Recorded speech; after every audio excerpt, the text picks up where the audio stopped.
Alright, hello everyone, welcome back to the channel. This of course is another anime reaction review. Today, we are watching more Haikyuu. Haikyuu to the top, aka Haikyuu Season 4.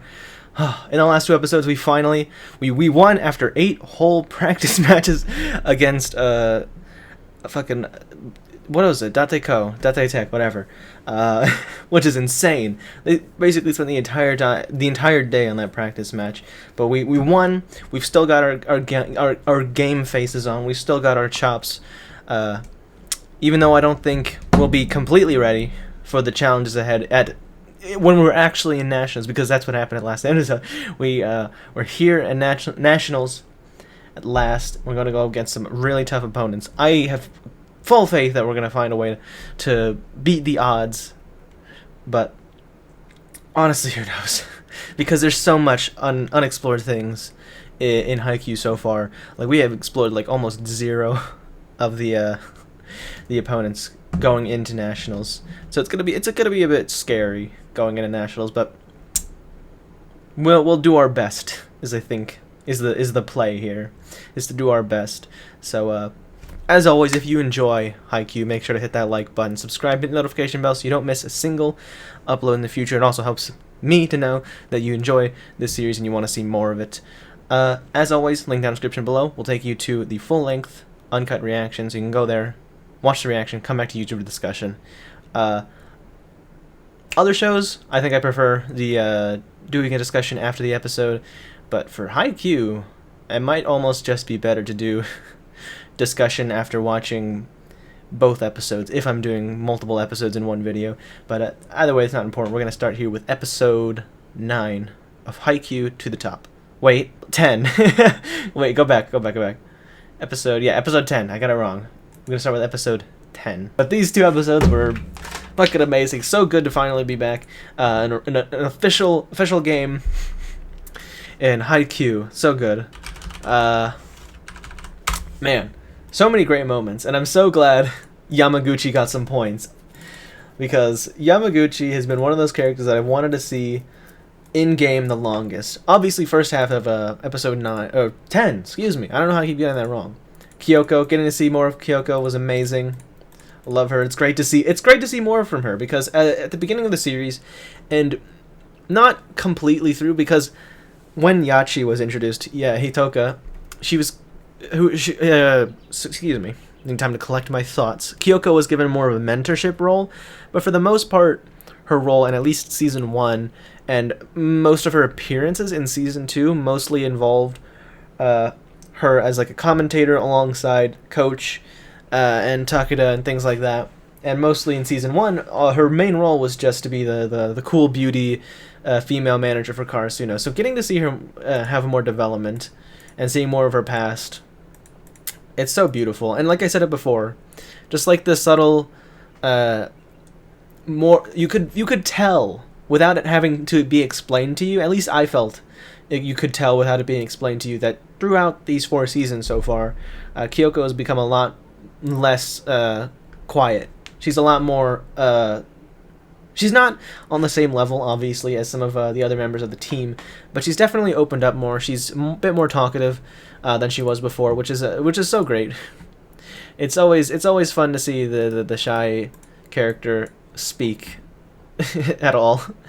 So it was really nice getting to see all of that related to Kyoko, and this match has been awesome so far.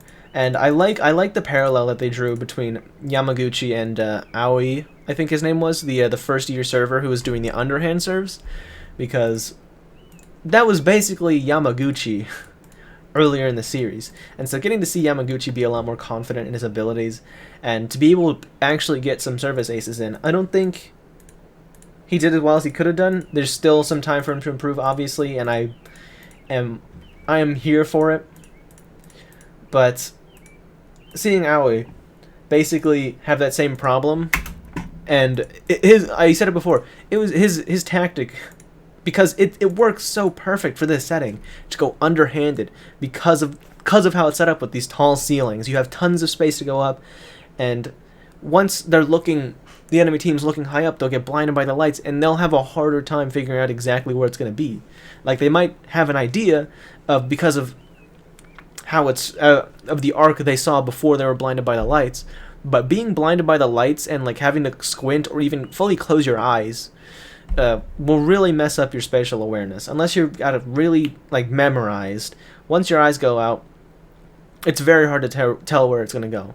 Like some people, I'm sure, will try and tell you that if they're in a room and suddenly it was pitch black and they couldn't see anything and they were told to navigate the room, whatever, for a certain amount of time before they turn the lights back on, people would probably confidently say they know what they can do. But once those lights out, unless you've got a really good memory and are really good with spatial awareness and like figuring things out, then you'll most likely end up the exact opposite of where you are. Because pitch black can do a lot to fuck up your senses. Because if you have eyesight, it's very hard to have one of your biggest contributors to your senses. You know, you get most people that can see, that have eyesight, that aren't blind in any kind of way, they rely a lot on vision. Vision's one of the biggest components to the seeing, so to speak. And if you're not used to not seeing, like if you've been seeing your whole life as opposed to someone who's been blind for their whole life, you're going to have a lot more trouble, is basically the point I'm trying to make. So the whole light thing is basically a continuation of that. Now, what else is there that I want to talk about? There's some great animation. Started reusing it a little bit, so that kind of is unfortunate, but it still looked nice. And we might not be done yet because Nationals might follow the same rules as the last match in the prelims. I can't remember, and it's first to three wins instead of first to 2 wins.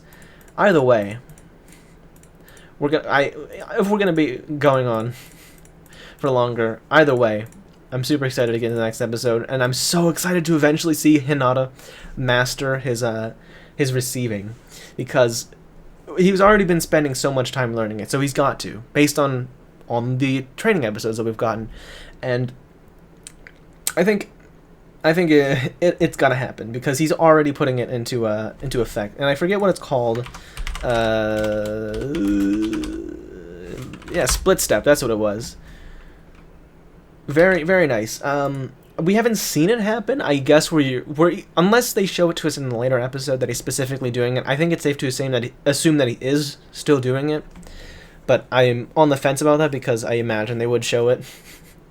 They would have shown it in these episodes. But either way, point is, he is clearly improved, even though it's not perfect yet. And it's so great to see the other people acknowledging it. And oh, it's gonna be so good. Anyway, that's pretty much all I had to say about these 2 episodes. Fantastic episodes. As always, thank you very much for watching. Hit that like button if you watched all the way to the end of this video and you enjoyed it. Subscribe, hit the notification bell so you don't miss a single upload of the future, in whether it be Haikyuu or anything else.